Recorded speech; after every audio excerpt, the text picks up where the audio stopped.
मंडल लेकर कोई आश्रम बना ले तो चलेगा, वो ये सब बोल सकते हैं, लेकिन भारत का प्रधानमंत्री रहते हुए आप कैसे बोल सकते हैं? आरएसएस की शाखा में सुबह हिस्सा लेते हुए आप ये सब बोल सकते हैं? प्रधानमंत्री रहते हुए आप कैसे बोलेंगे? और आपने राहुल गांधी के बारे में जो जो हासिल करना चाहा वो ये है कि आपने अपने आप को जीरो कर दिया। अडानी अंबानी का काला पैसा टेम्पुओं में भर के, गाड़ियों में भर के, वो पूरा का पूरा शहजादे को मिल गया, कांग्रेस को मिल गया जी।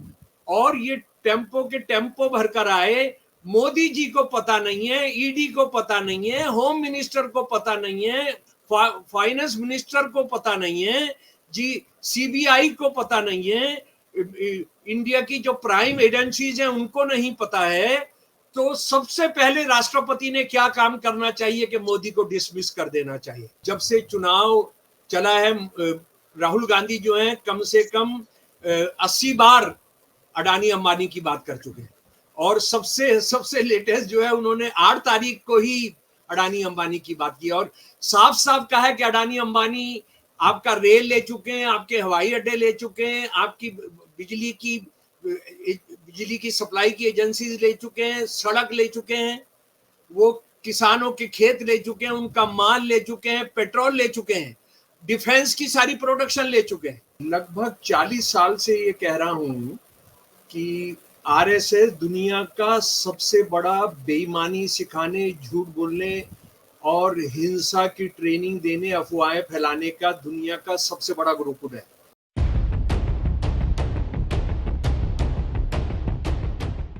लोकसभा चुनाव 2024 3 चरण का मतदान हो चुका है, 4 चरण बाकी है।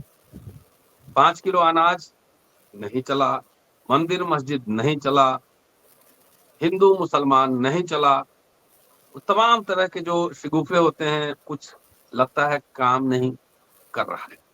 आखिरकार प्रधानमंत्री को ये कहना पड़ा कि अडानी अंबानी टेम्पो भर भर के रुपया कांग्रेस के पास भेज रहा है।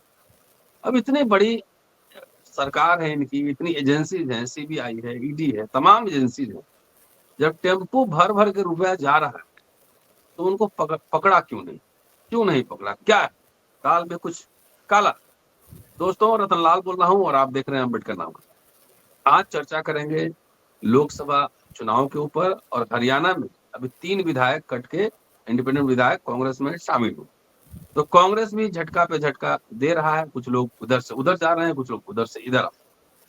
क्या है मुद्दे? और जिस तरह से प्रधानमंत्री जी पूरे जो उनका ओरिजिनल यूएसपी है हिंदू मुसलमान का, वो लगातार उस नैरेटिव को बनाने की कोशिश कर रहे हैं, लेकिन शायद ऐसा लग रहा है कि वो नैरेटिव, वो कोशिश कामयाब नहीं हो पा रहा है, और पुनः फिर शहजादे कह रहे हैं वो राहुल गांधी को, कहने के टेम्पो में भर भर के पैसा जा रहा है। क्या है मामला, क्या है मुद्दे? क्या बीजेपी बैकफुट पर है?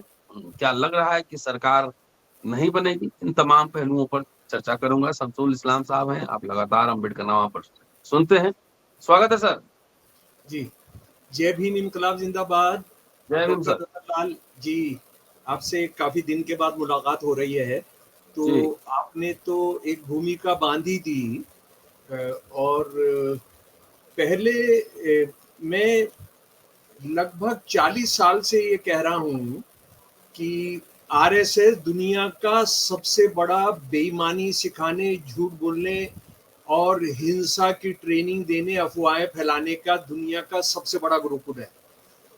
सबसे बड़ा, यानी इससे बड़ा कोई गुरुकुल बना नहीं आज तक, हम आधुनिक इतिहास, जो मॉडर्न इतिहास जो जानते हैं। क्योंकि मैं इस वजह से कह रहा हूं कि क्योंकि मैंने खासतौर पे हिंसा की बात की, क्योंकि आप देखिए, हिंदुत्व से जुड़े हुए लोग जो आरएसएस से भी जुड़े हुए थे, उन्होंने गांधी जी की हत्या की। उसके बाद चार्ल्स गिडिंग, जो हमारे देश के ब्राह्मणवाद विरोधी जो इंटेलेक्चुअल्स थे, और वो मुसलमान, सिख, ईसाई नहीं थे, उनकी हत्या की गई। तो ये साफ पता लगता है। और गोलवलकर ने, जो इनका सबसे बड़ा गुरु है, उसने तो पूरा चैप्टर लिखा कि मुसलमान नंबर 1 दुश्मन है, ईसाई नंबर 2 है, और कम्युनिस्ट नंबर 3 है। और ये किस तरह से हिंसा आपको प्रेरित करते हैं ये सारा का सारा ऑर्गेनाइजेशन, वो आपको इससे भी पता है कि इस गोलवलकर ने ये भी कह दिया कि गौ हत्या जो है वो मुसलमानों के आने से शुरू हुई, जो इतना बड़ा झूठ है, क्योंकि ये अर्ध शिक्षित आदमी ने न तो विवेकानंद को पढ़ा था, ना शायद वेद पढ़ा था, हालांकि ये हिंदुओं की बात करते हैं, तो ये बात बहुत साफ है। तो ये झूठ सिखाने, अफवाहें फैलाने का सबसे बड़ा गिरोह है।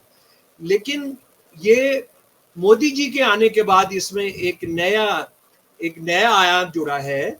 वो आयाम ये जुड़ा है कि वो इनके सबसे ज्यादा गोलवलकर के सबसे प्रिय शागिर्द रहे हैं वो, और उनको राजनीतिक लीडर बनाने में गोलवलकर साथ रहा है। तो ये सोने पर सुहागा है।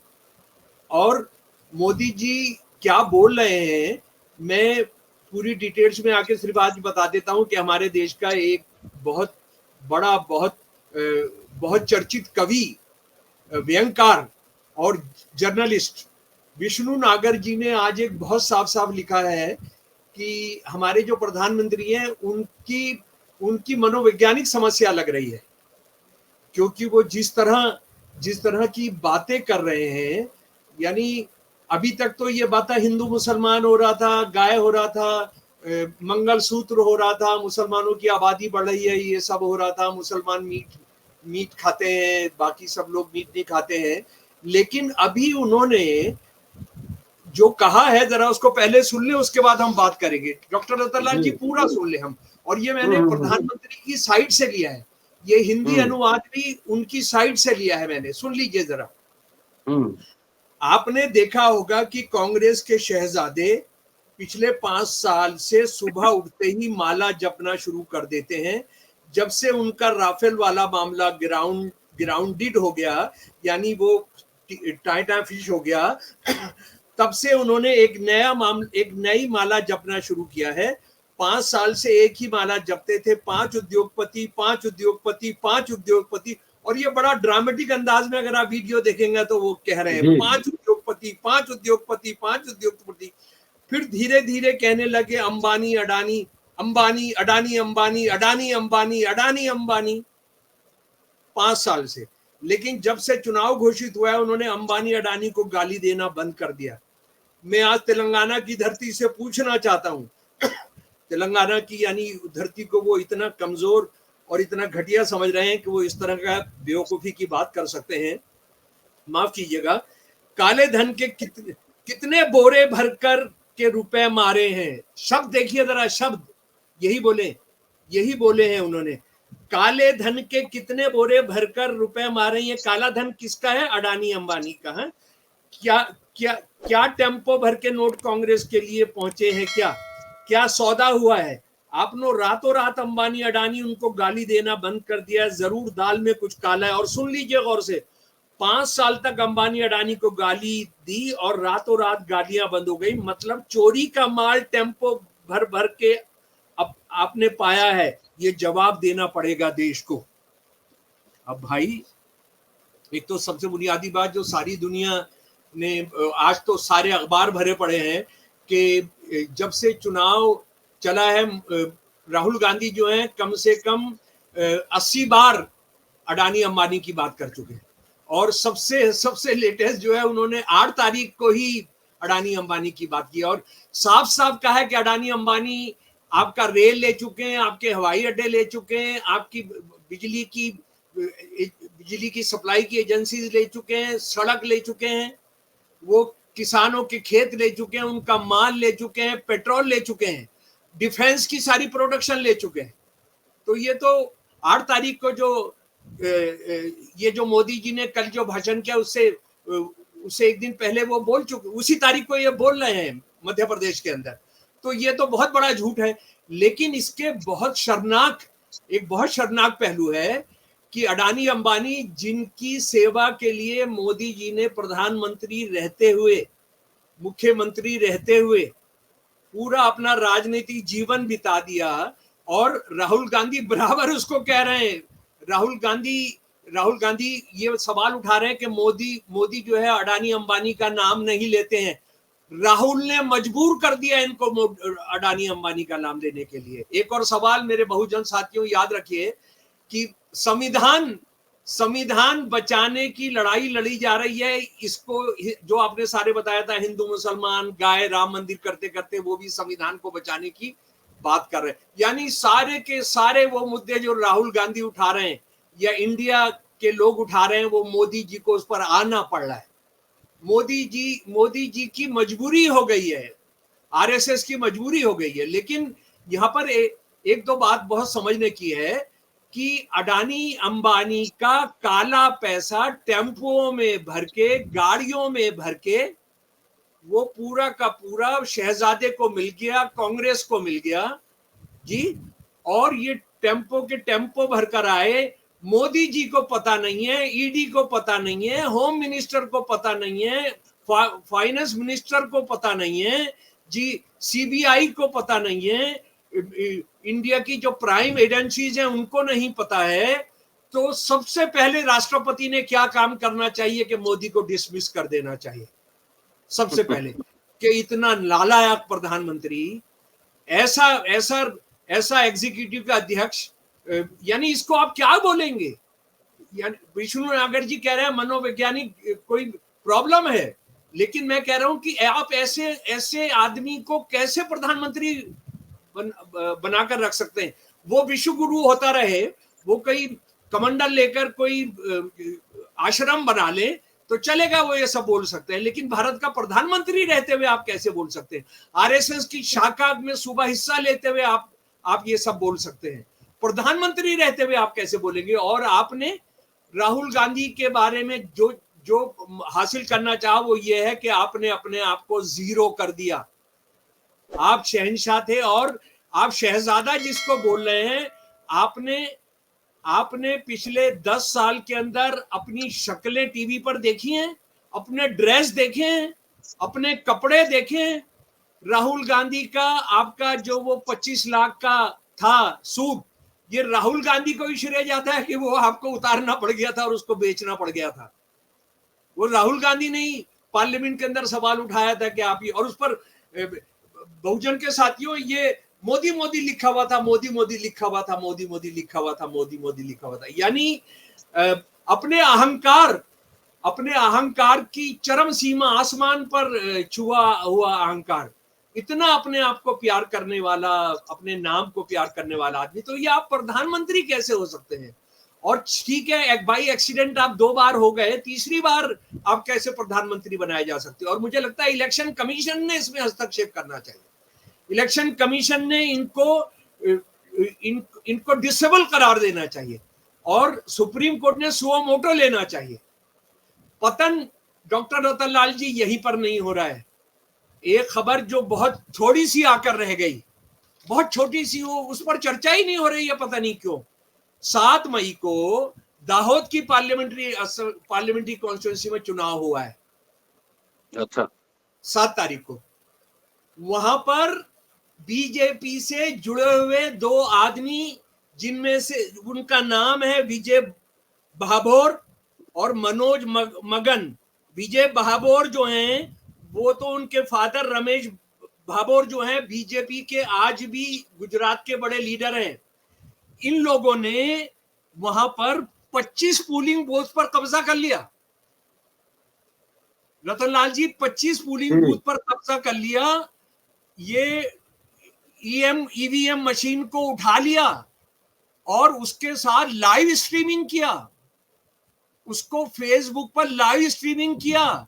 और वहां पर जो सारे अफसर बैठे थे वो नाकारा, वो वहां की जो पुलिस थी, जो सेंट्रल पुलिस थी, बिल्कुल नाकारा वो देखते रहे। एक तो ये मोबाइल लेके नहीं जा सकता, ये मोबाइल लेकर गया वहां, ये दोनों बंदे मोबाइल लेकर गए। और इन्होंने क्या किया जरा सा सुन लीजिए। ये अंदर जो जिस इसमें गया, जिसका उसने खासतौर पे वीडियो बनाया, गोथिप तालुका का, हाँ, उसने कहा हमें 10 मिनट दे दीजिए, हम लोग यहाँ पर बैठे हैं। ये यहाँ पर चुनाव सुबह से चल रहा है, लेकिन ऐसा नहीं होना चाहिए। सिर्फ बीजेपी को वोट जाना चाहिए। मशीन अपनू बापू छे, गुजराती में कहा, मशीन हमारे बाप का है। और बाप से मतलब उनका मोदी ही था, क्योंकि और तो कोई बाप है नहीं आरएसएस वालों का। बीजेपी वालों का तो तो कोई बाप है नहीं, तो सुन थोड़ा सा लीजिए। पीछे हो जाए सर, थोड़ा सा जी, पीछे हो जाए, फिर थोड़ा सा पीछे हो गुजराती, जाए। फिर गुजराती में उसका डायलॉग सुन लीजिए। उन्होंने कहा, मशीन अपनू बापू छे, मशीन हमारे हमारे बाप का है।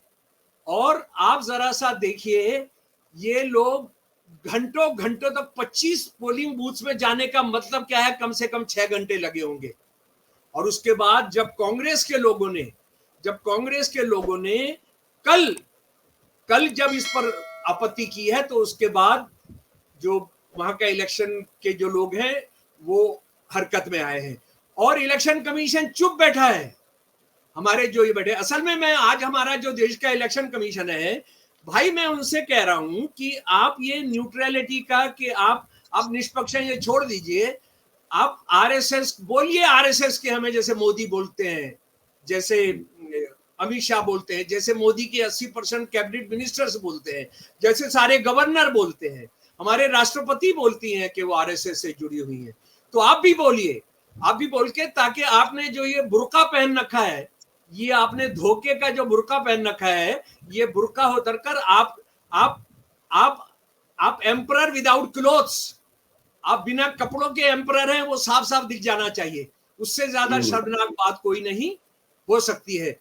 और रतन लाल जी, ये चर्चा का विषय नहीं बन रहा है। ये गुजरात के अंदर हुआ है, तो गुजरात में और कितनी जगह हुआ होगा, ये बिहार में कितनी जगह होगा, ये मध्य प्रदेश में कितनी जगह होगा, क्योंकि ये कहीं से तो फैसला आया होगा, कहीं ना कहीं से तो फैसला आया होगा। और एक और बात जो मैं आपको यहाँ पर बताना चाहता हूं, कि आपने बताया कि हरियाणा, जहां आरएसएस बड़ी स्ट्रांग रही है, जहां मोदी जी के, जिन्होंने चीफ मिनिस्टर बनाया था, मोदी जी ने खुद कहा है कि मैं जिस मोटरसाइकिल पर रोहतक से गुड़गांव आता था, ये उसके ड्राइवर होते थे, ये उस मोटरसाइकिल को चलाते थे डॉक्टर रतन लाल।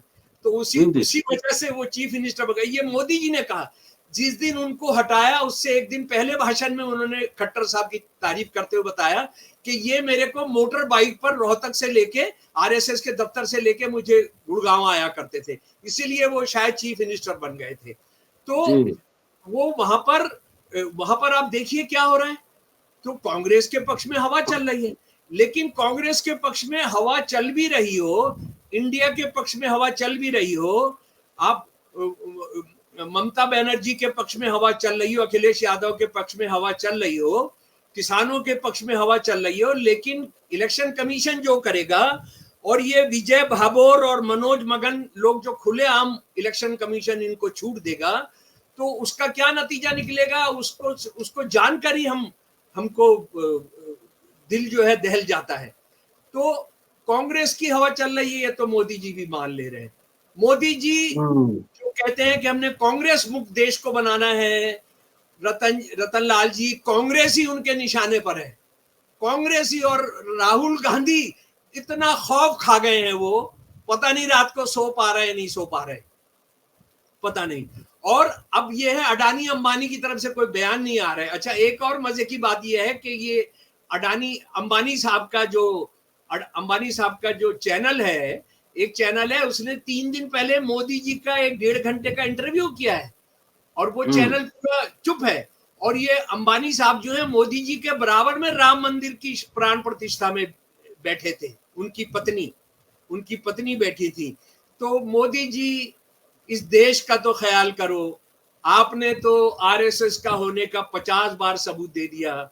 आप जो है, आपकी आरएसएस की जो भूमिका है हम जानते हैं, कि आप बलात्कारियों को माला पहनाते हैं, आप बलात्कारियों को मंत्री बनाते हैं, आप बलात्कारियों को क्या क्या पद देते हैं, आप उनको जेल से रिहा कराते हैं बलात्कारियों को, लेकिन आप प्रधानमंत्री हैं, आप प्रधानमंत्री रहते हुए कैसे कर सकते हैं। और आखिर में मैं जो एक बात लेना चाहूंगा, एक सैम पित्रोदा है जी, सैम पित्रोदा, वो है जो आज पूरा मोबाइल और ये इंटरनेट वगैरह है, ये उनका बहुत बड़ा रोल है उसमें, राजीव गांधी के जमाने में।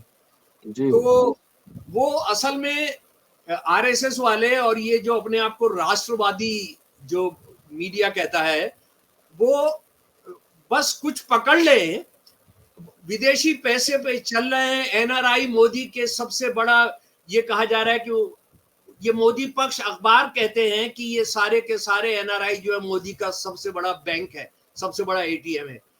उस बंदे की कोई भी बात लेकर आप जो सवाल उठा रहे हैं, अमीरों से पैसा लेकर गरीबों को देना होगा, उस पर कितना हंगामा हुआ। यही तो बाबा साहब ने उद्देश्य प्रस्ताव से पहले कहा था कि अगर आप नेशनलाइज नहीं करेंगे, अगर आप उसको देश को नहीं अपने हाथ में उसकी स्वामित्व तो लेगा तो गरीबों को कैसे मिलेगा।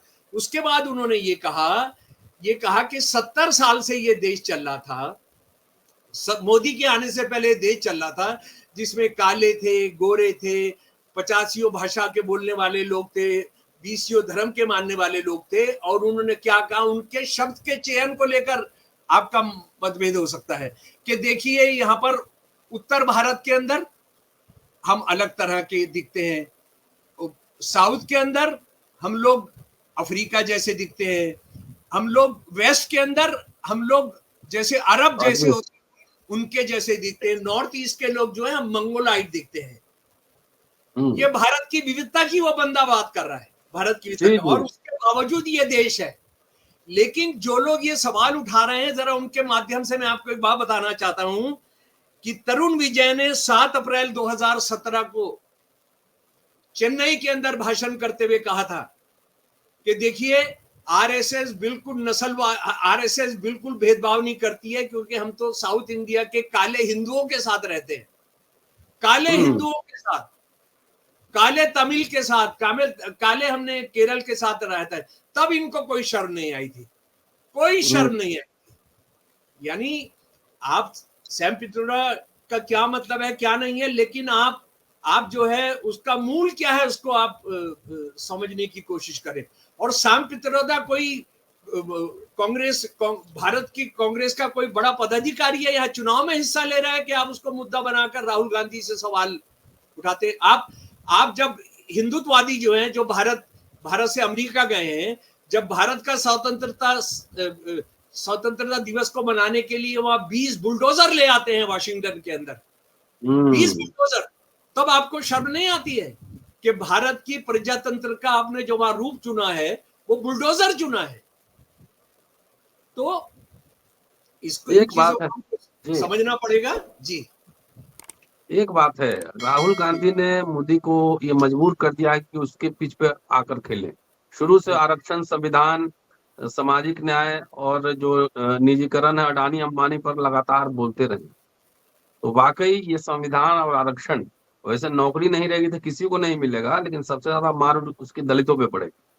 तो वाकई ये मुद्दा हो गया और प्रधानमंत्री डिफेंसिव हो गए हैं। आरएसएस को कहना पड़ रहा है कि आरक्षण नहीं खत्म होगा। बहुजन सारे धर्मों के पड़ेगी, बहुजन सारे धर्मों के बहुजनों पर पड़ेगी, कोई नहीं बचेगा, कोई नहीं बचेगा, कोई नहीं। और आप बिल्कुल सही कह रहे हैं, इस देश में किसकी सरकार आती है उसको छोड़ दीजिए, लेकिन एजेंडा तो राहुल गांधी ने तय कर दिया, हाँ, कांग्रेस ने तय कर दिया, और उसके जो अध्यक्ष हैं उन्होंने तय कर दिया है सबसे पहले। हमारे कांग्रेस के अध्यक्ष को मत भूलिए। मैनिफेस्टो से बहुत परेशानी है बीजेपी को। जी हाँ, मैनिफेस्टो से। और वो कह रहे हैं कि इन्होंने अडानी अंबानी का नाम ले लेते। मैनिफेस्टो में तो मोदी के साथ उसका फोटो है, जो उनका छपा हुआ मैनिफेस्टो उसके अंदर फोटो है। पर रतन लाल जी, झूठ बोलने में आरएसएस, और ये आरएसएस के सबसे ज्यादा पावरफुल कैडर है, इनका कोई सानी नहीं है, इनकी कोई तुलना नहीं है। देश इनसे कब बचेगा? तो ये देश बचेगा। शुक्रिया सर। और दोस्तों, शमसूल इस्लाम साहब ने स्पष्ट बोलते हैं, सीधा बोलते हैं, कोई लाग लपेट नहीं। परेशानी हो रही है, 10 साल सत्ता में रह लिए, सारे वादे भूल गए, विकास का पिटारा खुल गया। क्या क्या विकास हुआ? 400 रुपए गैस सिलेंडर 1200 रुपए में मिला, 100 पार पेट्रोल।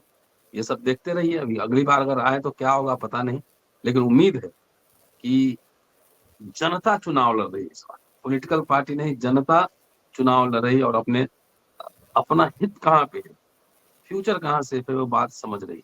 शुक्रिया, देखते रहिए। जनता पार्टियों से आगे है।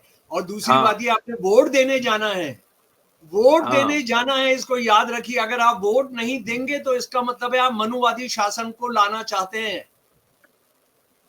इसको मेरे प्यारे जी दोस्तों याद रखिए। जय भीम, जी इंकलाब जिंदाबाद। जरूर जरूर।